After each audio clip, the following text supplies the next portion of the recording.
வணக்கம் வாசகர்களே! என் கற்பனைகளின் எதிரொலியை உங்கள் காதுகளில் சேர்க்கும் ஆண்டாள் வெங்கட்ராகவன் ஒலிப்புத்தக தளத்திற்கு உங்களை அன்புடன் வரவேற்பது உங்கள் ஆண்டாள். இன்னைக்கு நாம கேட்க போற கதை காந்தனின் குழவி அவள். கதையின் குரலாய் நான் ஆர்ஜே காமாட்சி. இந்த கதை உங்களுக்கு பிடிச்சிருந்தா லைக் பண்ணுங்க, ஷேர் பண்ணுங்க, கதையை பத்தின கருத்துக்களை கமெண்ட் பண்ணுங்க. மறக்காம சேனலை சப்ஸ்கிரைப் பண்ணிட்டு பக்கத்துல இருக்க பெல் ஐகானை தட்டி விடுங்க. வாங்க கதை கேட்டு ரசிக்கலாம். அத்தியாயம் 27. இதோ அதோவென 1 மாதம் கடந்திருந்தது. அஞ்சனாவின் மனநல ஆலோசனை வகுப்புகளும் முடிவை அடைந்திருந்தன. நான் உனக்கு சொன்னதெல்லாம் நீ தைரியமா இருக்கணும், சுயமா சிந்திக்கணும்னு தான்டா. Hope you can understand everything. எப்பவும் உன்னை பத்தி நீயே இன்ஃபீரியரா மட்டும் யோசிக்காம இரு. அதுவே உன்னை பில்டப் பண்ணி கொண்டு வரும் என்று அந்த மருத்துவர் கூற, அழகான புன்னகையுடன் தேங்க்யூ சோ மச் டாக்டர் என்றாள். முற்றும் முழுதும் ஒரு புது அஞ்சனாவாக அவள் வெளியே வந்தாள் என்று கூறும் அளவெல்லாம் அவள் மாறவில்லை. இன்னும் கூற வேண்டுமானால் அவள் தன்னை முற்றிலுமாக மாற்ற விரும்பவில்லை. நான் என் இயல்பிலேயே இருந்து கொண்டு பக்குவமடைய இயலும் என்ற வரையில் தனக்குள் ஒரு நம்பிக்கையை மட்டும் உருவாக்கி கொண்டிருந்தாள். இந்த 1 மாத மருத்துவ ஆலோசனை அவளுக்கு கொடுத்திருப்பது சிறுவயது சம்பவம் பற்றிய புரிந்துணர்வும், கடந்து வரும் மனப்பக்குவமும், சுயமாக சிந்தித்து செயலாற்ற வேண்டிய தைரியமும் மட்டுமே. விளக்கம் கொடுக்க வேண்டுமானால் அவள் வாழ்ந்த 19 வருட வாழ்வுக்கே விளக்கம் கொடுக்க வேண்டும். அதனால் அதை அப்படியே கிடப்பில் போட்டுவிட்டு அவள் கேட்பதற்கு மட்டும் பதில் விளக்கம் கொடுத்துவிட்டு அவளை சுயமாக யோசனை செய்யவும், அதன் நல்லது கெட்டதை ஆராயவும் திடப்படுத்தினார். மென்மையான புன்னகையுடன் வெளியே வந்தவளைக் கண்டு தானும் புன்னகைத்த யஷ்வந்த், ஷல் வி கோ என்று கேட்க, மாமா ஃபுட் மறுபடியும் மாத்திக்கலாமா என்று கேட்டாள். அவள் குரலில் இருந்த ஆர்வமும் ஆசையும் இந்த 1 மாத உணவிற்காக அவள் தவித்த தவிப்பை எடுத்து கூறியதில் அவன் உள்ளம் சுணங்கி, அச்சோ பாவம் என்றுணர்ந்தது. இல்ல சனா, உடனே மாத்துறது நல்லதுக்கு இல்ல. அதான் இன்னும் ஒரு 1 மந்த் அதே ஃபாலோ பண்ணலாம்னு சொல்லிருக்காங்க என்று அவன் கூற, கோபமும் வருத்தமும் சரிவிகிதத்தில் பெற்றதன் கடுப்போடு, போங்க மாமா என்று விட்டு முன்னே சென்றாள். அதில் சிரித்து கொண்டவன் சென்று மருத்துவரிடம் அவளுக்காக பேச, அட்லீஸ்ட் இன்னும் ஒரு 10 நாளாவது கடைப்பிடிக்கணும் சார். உடனே மாத்துறது நல்லதுக்கில்ல என்று கூறிவிட்டார். இருவருமாக வீடு திரும்ப அவளை சமாதானம் செய்ய கடற்கரைக்கு அழைத்து செல்வோமா என்று நினைத்தான். ஆனால் அங்கு சுற்றிலும் உள்ள கடைகளே போதும் அவளை மீண்டும் உசுப்பேற்ற. அதனாலேயே அமைதியாய் அவன் வீட்டை அடைய கார் கதவை படாரென சாற்றிவிட்டு உள்ளே சென்றாள். ஏ கோழி குஞ்சு, ஏன் காருடி, பீரோ கதவை சாத்துற போல சாத்துற என்று அவன் சிரிப்பை உள்ளே வைத்துக்கொண்டு இறுக்கமான முகத்துடன் வினவ, எப்போதும் அதற்கு பயந்து போபவள் இருந்த கோபத்திற்கு அவனை முறைத்துவிட்டு விருட்டென்று உள்ளே சென்றாள். அதில் தலையை இடவலமாய் ஆட்டியவன் அவள் விட்டு சென்ற கல்லூரி பையை லாவகமாய் ஒரே விரலில் தொங்கவிட்டு கொண்டு உள்ளே வர, மகனை சிரிப்போடு பார்த்த யமுனா, என்னடா ரொம்ப கோவமா போறா போல, கவுன்சிலிங் எக்ஸ்டெண்ட் பண்ணிட்டாங்களா என்று கேட்டவரிடம், அதெல்லாம் முடிஞ்சுதும்மா, டயட் தான் கொஞ்ச நாளைக்கு அதையே கண்டினியூ பண்ண சொல்லிட்டாங்க என்று கூறியவன் இதழில் அழகாய் அந்த புன்னகை இன்னமும் வீற்றிருக்க, அதை மனதார கண்ட தாயவர், சாப்பாடு விஷயத்துல மது மாதிரிடா, நல்லா ரசிச்சு சாப்பிடுறவ கிட்ட போய் உப்பில்லாத சாப்பாட்டை கொடுத்தா பாவம் தானே அவளும் என்றார். நான் போய் டாக்டர் கிட்ட கேட்டுட்டேம்மா, அவங்க அடுத்த 10 நாளாவது கண்டினியூ பண்ணியே ஆகணும்னு சொல்றாங்க. நான் என்ன செய்ய என்று அவன் வினவ, சிரித்தபடி, போய் அவள சமாதானம் செய் என்றார். அன்னையை அவன் ஒற்றை புருவம் உயர்த்தி நோக்க, குடும்பஸ்தன் ஆகிட்ட யஷ்வா, இதெல்லாம் பழகிதான் ஆகணும் என்று கூறியவர் ஒரு கோப்பையில் பழசாரையும் கொடுத்தார். அதில் லேசாய் சிரித்து கொண்டவன் உள்ளே அவர்கள் அறை நீளிருக்கையில் கோபமே உருவாய் அமர்ந்திருந்தவள் அவனை கண்டதும் முகத்தை திருப்பிக் கொண்டாள். அப்பா, கழுத்து சுளிக்கிட போகுதுடி கோழி குஞ்சு என்றவன் பழசாற்றை நீட்ட அவள் திரும்பினாள். இல்லை. அப்போ வேணாமா, எனக்கு தாகமா இருக்கு, நான் குடிச்சுக்கவா என்று அவன் கூறியதுதான் தாமதம். அவன் முகம் பாராமல் அதை வாங்கி தன் வாயில் கவிழ்த்திருந்தாள். எனக்கு தாகமா இருக்கு என்று அவன் சொன்ன வசனம் மனதில் முண்டிக் கொண்டே இருந்த போதும் அவனுடன் அதை பகிர்ந்து கொள்ள அவளுக்கு விருப்பம் துளியும் இல்லை. குடித்து முடித்து அவள் கோப்பையை வைத்துவிட்டு மீண்டும் திரும்பிக் கொள்ள, ஐயோ ரொம்ப கோவந்தாண்டி உனக்கு என்று கூற, ஆமா என்றாள். இன்னும் 10 நாள் தானே சனா என்று கேட்டபடி அவளவன் பாவையை நெருங்கி அமர, கிட்ட வராதீங்க போங்க மாமா என்று முகத்தை திருப்பிக் கொண்டாள். ஓ! இப்போ நைட்டு மேடம் என் கூட தூங்க வரல. அப்ப சரி, நான் ஆஃபீஸ் ரூம்ல தூங்கிக்கிறேன்.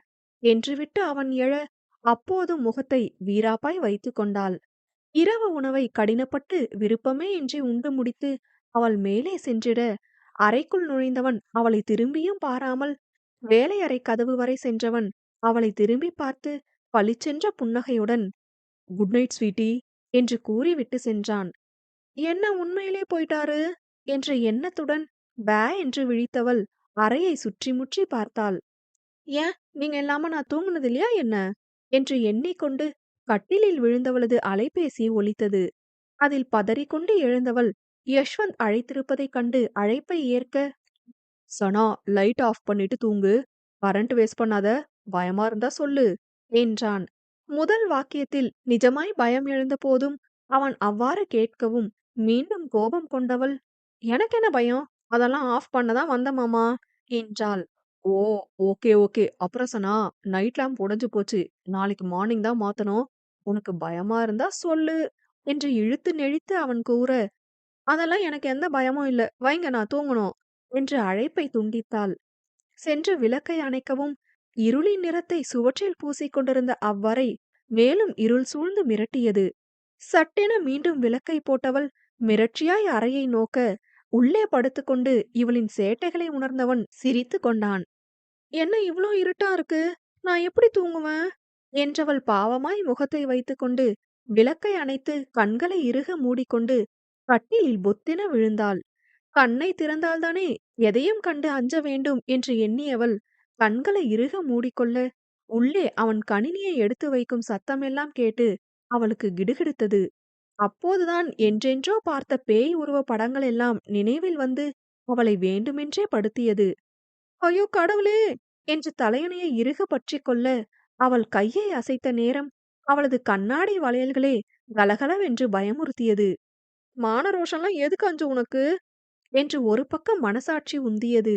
அவளும் அப்படி இப்படி என 1 மணி நேரத்தை நெட்டி முறித்து சோர்ந்து போனாள். நாம் எதை நினைக்க வேண்டாம் என்கிறோமோ அப்போதுதான் அவை நினைவில் உதித்து இம்சிக்கும். பாவையால் இதற்கு மேல் பொறுக்க இயலாது எழுந்தமர்ந்தாள். அறையின் இருள் கொடுத்த மிரட்சியோடு மெல்ல எழுந்து சுவரை தடவியபடி அவனது அலுவல் அறை கதவின் அருகே வந்தாள். மாமா கண்டிப்பா இப்ப தூங்கிருப்பாங்க என்றபடி அவள் மெல்ல கதவினை திறக்க, உள்ளே மெல்லிய மஞ்சள் நிற ஒளி பரவி இருந்தது. அட ஃப்ராடு மாமா, லைட் ரிப்பேர்னு பொய்யா சொல்றீங்க என்று எண்ணியபடி அவள் உள்ளே வர, அவளது மெல்லிய கொலுசொலியின் ஓசையில் விழித்துக் கொண்டு படுத்திருந்தவன் உள்ளுக்குள் சிரித்துக் கொண்டு திரும்பி படுக்க, அவன் அசைவில் அசைவற்று நின்றாள். ஒரு முழு நிமிடம் அமைதியாக நின்றவள் அவனிடம் அசைவில்லை என்பதை உணர்ந்து அவன் அருகே சென்று படுத்துக் கொண்டாள். அவள் அரவத்தில் அவன் முழிக்கிறானா என்று எட்டி எட்டி பார்த்தவள் அவன் உறங்கிவிட்டான் என உறுதி செய்து கொண்டு பெருமூச்சுடன் படுக்க, சட்டென திரும்பி அவளில் படர்ந்து அவள் கழுத்தில் தன் முகம் புதைத்தான் யஷ்வந்த். ஒரு நொடி அதிர்ந்து போனவள் சொல்லொன்னா உணர்வின் குவியலில் தடுமாறி இருக்க, அவனது மூச்சு காற்று அவளுள் விசித்திரமான உணர்வை வியர்க்க விறுவிறுக்க அனுபவிக்க வைத்தது. மாமா என்று அவளுக்கே கேட்காத வகையில் காற்றோடு கரைந்த அவளது அழைப்பு அவனை இன்னும் அழகாய் பித்தேற்ற, சனா என்றபடி அவளில் தன் இதழ் அச்சாரம் பதித்தான். என்ன மாதிரியான உணர்விதென்று புரியாது, அவனிடம் தன்னை எதற்கென்றே தெரியாது ஒப்பு கொடுக்க துடிக்கும் உணர்வேதென்று தெரியாது, தன்னுள்ளம் அவனிடம் எதை நாடி தவிக்கின்றதென்று அறியாது, அவஸ்தையும் பூரிப்புமாய் அவள் இழைந்த தருணம் அவன் மனதில் கவிதையாய் பதிந்தது. மாமா என்று தற்போது காற்றுக்கு வலிக்காத வகையில் அவள் அழைக்க, சனா, கோழி குஞ்சு, பேபி கேர்ள் என்று வகை வகையாய் அவளுக்கு பெயரிட்டு அழைத்தான். அவள் முகம் அந்த இருளை தாண்டி சிவந்ததோ என்று வியக்கும் வண்ணம் மஞ்சள் ஒளியில் பளபளக்க, அந்த அறை குளிரூட்டியின் தாக்கத்தை மீறி அவள் உடம்பெல்லாம் வியர்த்தது.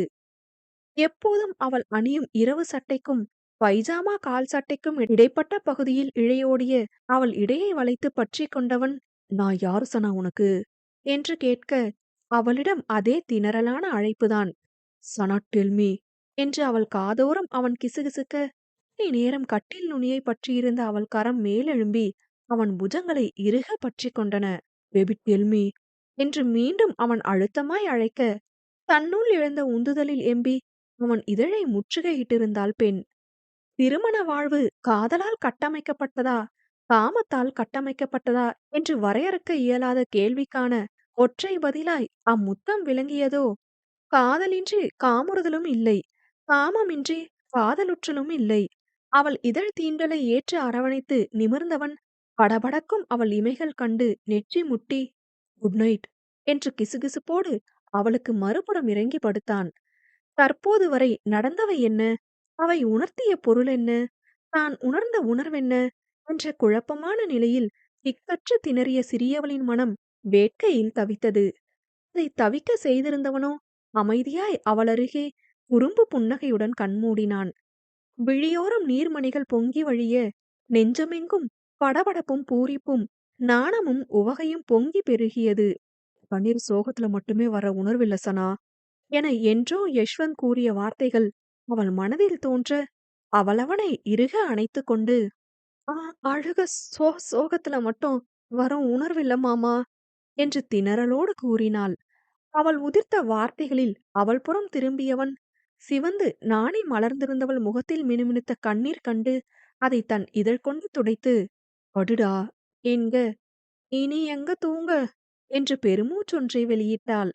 அதில் வாய்விட்டு சிரித்தவன் அவளை அரவணைத்துக் கொள்ள அவனுள் பாந்தமாய் பொருந்திக் கொண்டு படுத்துறங்கினாள். நாட்கள் சில கடந்து ஒரு வாரம் ஓடியிருந்தது. தனது அறையிலிருந்து பரபரப்பாய் கீழே வந்து நின்ற யாழினி யஷ்வந்தின் குறுகுறு பார்வையில் ஐயோ ஏதோ சரியில்லையா என்ன என்று தன்னை பார்த்து கொண்டாள். ம் என்றபடி எழுந்தவன் யாழி ட்ரெஸ் சேஞ்ச் பண்ணிட்டு வா. கோட் சூட் எல்லாம் வேணாம். Just formal light colour full hand shirt and dark colour pant or else skirt போட்டுக்கோ. ஹேர் ஃப்ரீ ஹேர் வேணாம். ஒன்று போனி போடு இல்லை பன் போடு. க்ளோஸ் டோட் லெதர் ஷூஸ் இல்லைனா ஹீல்ஸ் போட்டுக்கோ. கையில் வாட்ச் மட்டும் போதும். காதை ஒட்டின போல ஒரு ஸ்டட் மட்டும் போட்டுக்கோ. கழுத்துக்கு எதுவும் வேண்டாம். கமான் குயிக் என்றவன் கூற விழிகள் விரிய அதிர்ந்து நின்றாள். ஒரு மீட்டிங் அட்டன் பண்ண இவ்ளோ இருக்கா என்ற எண்ணம் அவளுக்கு மட்டுமல்ல, அங்கிருந்த மது, அஞ்சனா மற்றும் அர்ஜுனுக்கும் தோன்றியது. யாழினி குயிக் என்றவன் கூற சிட்டாய் பறந்தவள் அவன் கூறியதைப் போல் தயாராகி வந்தாள். யாவரும் உண்டு முடிக்க யஷ்வந்த் மற்றும் யாழினி நேர்காணலுக்கும் மது, அஞ்சனா மற்றும் அர்ஜுன் கல்லூரிக்கும் சென்றனர். அன்றைய மாலை நடக்க உள்ள விபரீதம் அறியாமல்